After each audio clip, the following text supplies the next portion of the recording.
Today, the Terran Federation Space Navy has arrived on Massage 2ABB, and we are going to be giving it a little tour. And for those of you who don't know, this is taken from the film Starship Troopers, one of my favorite films as a kid, even if it was a little bit gory for me at the time. The save was built by Spardacus, and it is available over on satisfactorytips.com, and it has to be one of my favorite representations of what can be achieved with Satisfactory's assets when you use mods such as micromanage and area actions to really get nitty-gritty into the build and focus on the details. And there is so much to talk about, from the engines themselves that propel this ship to the armories that provide the equipment for the Marines. The halls are each stunning, and the biolabs are so detailed and terrifying. Thankfully, we don't have the spiders that are in these that were there originally,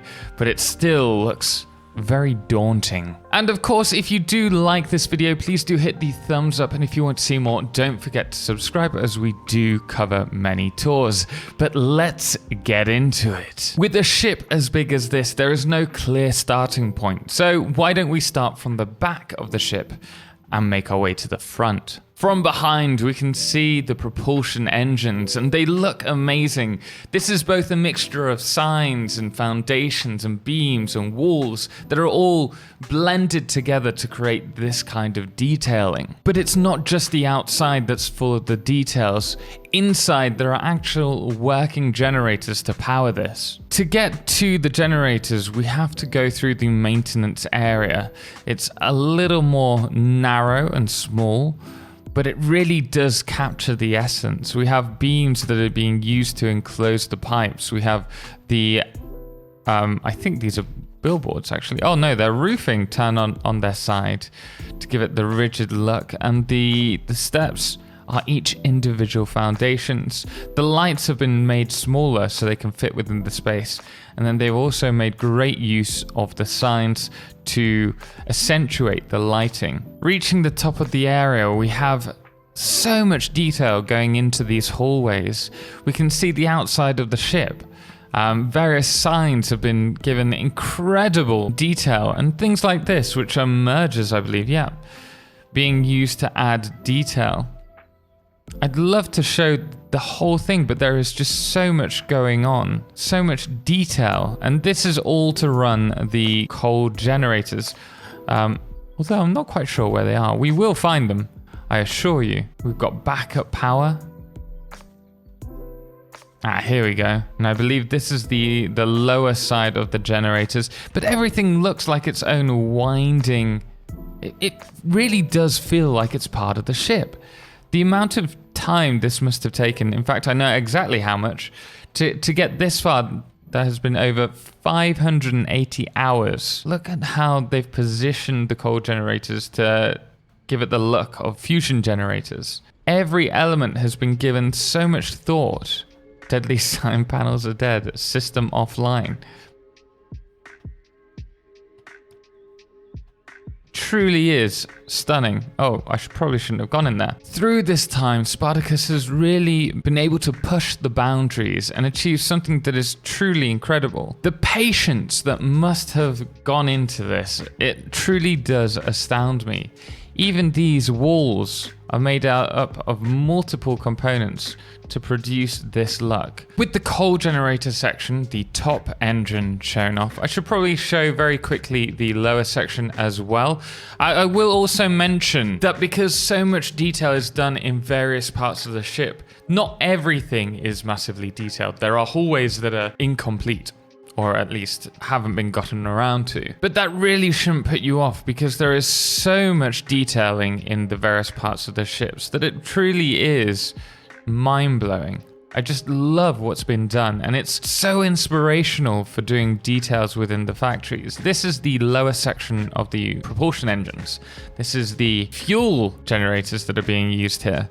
And I love the use of the valves to enclose it all, even if these aren't running themselves. And then we have the various areas where fuel would be coming from, because this is a running factory. Also, I believe there is a diluted fuel setup further along, which isn't running currently. But with the engine area having been toured, I think it's time to head along. And I love the attention to detail throughout this whole save. I love that there are drones that are flying around almost as if they're patrolling around the carrier ship. It really does add a huge amount of detail and just adds a bit of animation to the build, which is quite stagnant with it being within the nature of Satisfactory. Solid objects with a few animated animations within each one.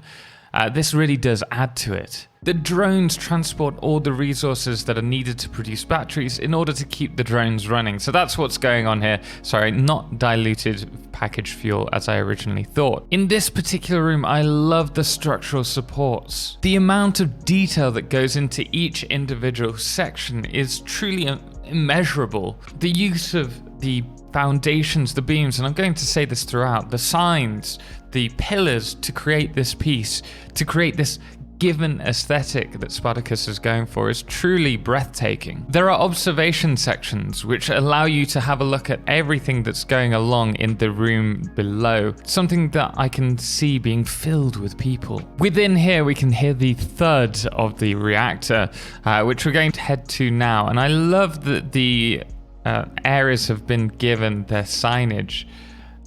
Level 3? Just look at all the detail. And there it is, look at that.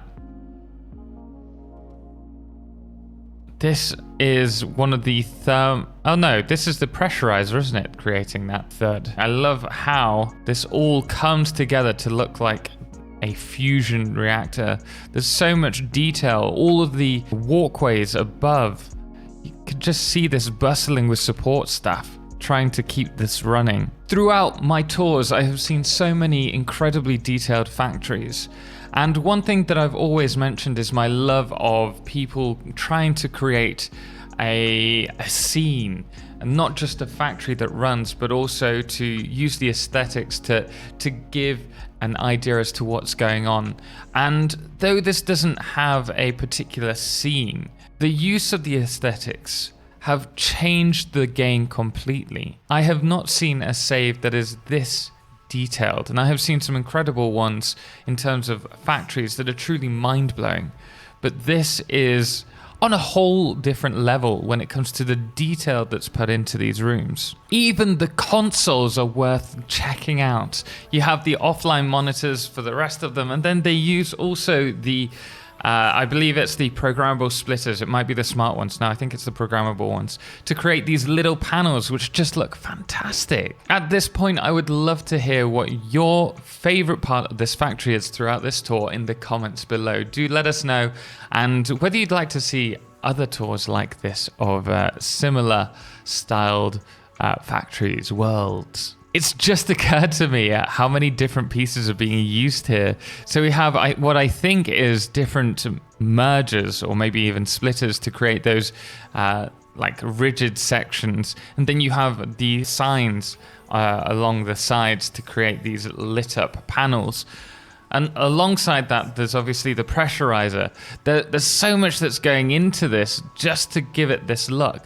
I can't comprehend how much time and effort this took, this single thing. Once again, we find ourselves in the corridors, and you can see that at the end, there's even the thought going into it so that you can actually see what's going on outside. Could you imagine flying through space in something like this? Moving on, we have the hangar section. Now this definitely seems like it's one of the less complete areas. You can see though a really nice cutout of how Spardacus has gone to develop even the corridors, using machinery to add added detail, using depth, using different sized pieces. And I love how they've used the roof here. This is something that I'd love to do in my saves. I think it's something that should be implemented in vanilla, being able to twist items about should we wish to for the odd thing. I doubt people would go to this much trouble to do everything, but it would be truly stunning to see what people come up with. Outside, we have the hangar section where all the dropships would be kept if you know the film. And it wouldn't be Starship Troopers without the mess halls where all the Marines stay. Speaking of which, we need to find the barracks. And Spardacus has definitely got creative with the signs here. With this ship just being so huge, it's like a labyrinth trying to find where the various parts are. I'm currently looking for the barracks to little avail, but I will get maybe it's up there. Next up, beneath the mess hall, we do have the armory. So this would be where they all get prepared and ready to be sent to the transports to be sent off-world. Thinking about it, looking back at this section, this would be the perfect spot to have the various barracks where people sleep. And you could have various divisions in each of the sections. That was probably what was going to go on here, and certainly works. The next thing that I want to show you is the biolabs. Oh, actually, look at the ceiling. I hadn't even paid attention to that. That is absolutely stunning. Well, you have the power going along the top, but you also have all of the pipes and then that all encaged. I wonder if we could actually do this. We might be able to do something like this in vanilla. Anyway, on to the biolabs. Here we go. So in one of the films, I don't know if it's the first one or later on, but you see them dissecting one of the bugs, which is the brain bug. Yeah, this looks like it. So they were just cutting this insect into pieces. I believe there were spiders inside these, which would have looked great, but I didn't have all the mods installed in order to run this, so that's why they aren't showing. I love that there are hazard signs as well. These just look so fantastic. And there's even monitors here to monitor the stats of all of the aliens that have yet to be given a biopsy, I guess? It's such a great use of the jelly pads and the valves and the signs. Everything just comes together to create a given theme or aesthetic. It truly is mesmerizing. There are various consoles, and this room's, I believe, unfinished, I want to say, because those signs haven't been done. But seeing this just makes me wonder what truly is achievable within this game should we set our mind to it. And the last thing that I wanted to show off was, of course, the bridge. And oh my goodness me, look at this. I love the detail here. It actually looks pretty much like the ship in the film. They have, if I remember rightly, two main pilots that run the whole thing, and then there's a big window in front and their consoles, a console above. It just makes me want to try and do something like this. So cool. And then someone who overlooks the whole thing. But guys, we are going to leave it there. If you did like this video, please do hit the thumbs up. And if you want to see more, again, don't forget to subscribe. Special thanks does go to all of our amazing supporters, whom without them, we couldn't do this. Most notably, our Solarclipse patrons, James Owen, Firefless Trebor, and Beowulf, as well as our Lunars, the Calamity, Ben, Star, Shoku the MN Wolf, and that dude AW. As well as our Blood Moon of the day, which today is Scooter. I'd also like to say a big thank you to Spardacus for letting me check out this save, as well as another one that'll be coming up soon. Until next time, as always, ciao for now.